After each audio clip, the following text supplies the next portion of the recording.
አንዳንድ እንግዲህ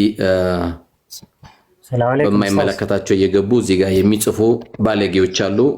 ምንም ቦታ እንዳሰጧቸው። እኛ አንድ ባለጌ ክርስቲያን መስሎ ስለተሳደበ እንዳትሳደቡ። ምክንያቱም ግለሰቦች ባለጌዎች ናቸው እንጂ ሃይማኖት ባለጌ ተብሎ አይሰደብም። ይሄ እኛ የምንማማርበት ትምህርት ነው። ባለጌ ባይሆን የሰው ቤት ገብቶ ጽሁፍም አይጽፍም አይሰድብም። ሞዴሬተሮችም የምትጽፉት እንደዚህ አይነት ባለጌዎችንም አስወጧቸው። እዚህ ጋር ዳኒ ሚል የሚጽፍ አለ በማይመለከተው ነገር። መቼም ያው ባልጎ ያደገ ካልሆነ በስተቀር ህዝብ ፊት የሁሉ ከሺህ የሚቆጠር ህዝብ የሚከታተለው ፕሮግራም ላይ ገብቶ አይጽፍም። እንዳንተ አይነት ባለጌ ደግሞ ስለባለገ እኛ ኦርቶዶክስ የምንሰድብበት ፕሮቴስታንት የምንሰድብበት ሃይማኖቴ አይፈቅድልኝም። መግፊራ ምህረትንም እዝነትንም አላህ ዘጋጅቶላችኋል። ይሄ አንድ ሙእሚን ሊይዛቸው የሚገባ ትልቁ ነው ዚክር ነገር ማለት። በትምህርት አልተሳካ ካለ አላህ በምን እንዳሳካለ አታውቀው። ትላንት ዱንያ ነበረኝ ዛሬ አለፈብኝ ስትል ቺ ዱንያ ምሳሌዋ ናት። ከዚህ በፊት አንድ ገጠመኝ ነግሬያቸዋለሁ። ማታ አንድ ቤት የሚያከራይ አካል ቱርክ ላይ ነው ታሪኩ የተፈጠረው። ቤት የሚያከራይ ሰውዬ ልክ ዛሬ እንዳለው ሀገራችን የቤት ኪራይ ጨምር ይለዋል። ይሄን የሚያክል ጨምር ሲለው ይሄን የሚያክል መጨመር አልችልም፣ ይሄን የሚያክል መጨመር እማትችል ደግሞ ከሆነ ቤቱን ልቀቅልኝ ይለዋል። ኸይር ኢንሻአላህ ቤቱን ነገ እለቅልሃለሁ ይለዋል። ደንብ አስምሩበት።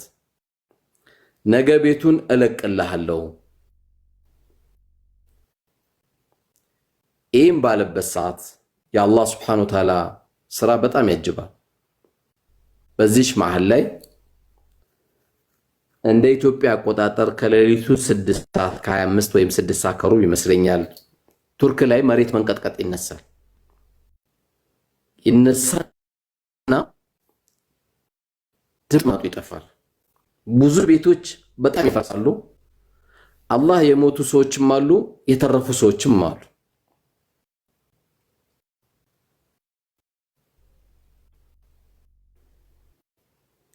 እንደ ድንገት አከራይና ተከራይ ደግሞ አላህ አትርፏቸዋል።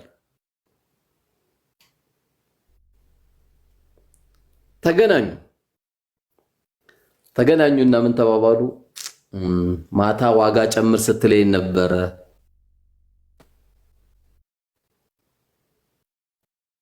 ሁለቱም የት ተገናኙ መሰላችሁ? መንግስት ባዘጋጀው ላስቲክ ቤት ተገናኙ። በ24 ሰዓት ውስጥ እኩል ሆኑ ሁለቱ። ያ ቤትም መጀመሪያም አልነበረውም፣ ይሄ ቤት ነበረው። በ24 ሰዓት ውስጥ ሁለቱም አንድ ቦታ ላይ ተገናኙ። ማታ ስላወራናቸው ነገሮች እንደው ለምን ለዓለም ህዝብ ሁሉ ለምን አናስተምርም ተባባሉ።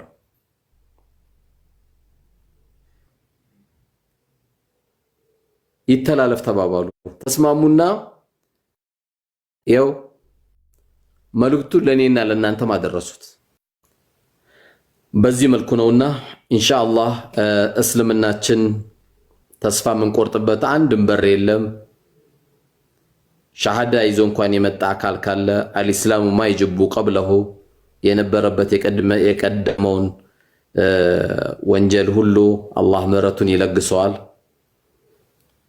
በዚህ መልኩ ነው እንግዲህ ተስፋችንን ማድረግ ያለብን። አላህ የተስፋ ሰዎች እንዲያደርገን የተስፋው ባለቤት እንዲያደርገን ሁላችንም መጠንከር አለብን። 2 ደቂቃ ደግሞ እንደተለመደው ታፕታፕ ታደርጋላችሁ። ኡስታዝ አቡበከርም አልመጣም፣ ኡስታዝ በድሩም አልመጣም።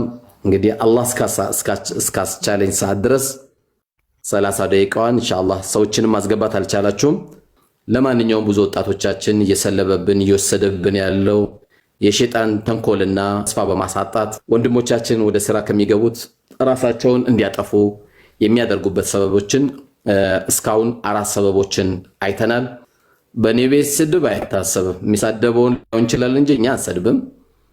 ያቱም አንዱ ተሳዳቢ አንዱ ደግሞ ተሳዳቢ ሁለቱም ከሆኑ የተሻለ ሰው የለም ማለት ነውና ኢንሻአላህ 2 ደቂቃ ደግሞ ታብታብ አድርጉት።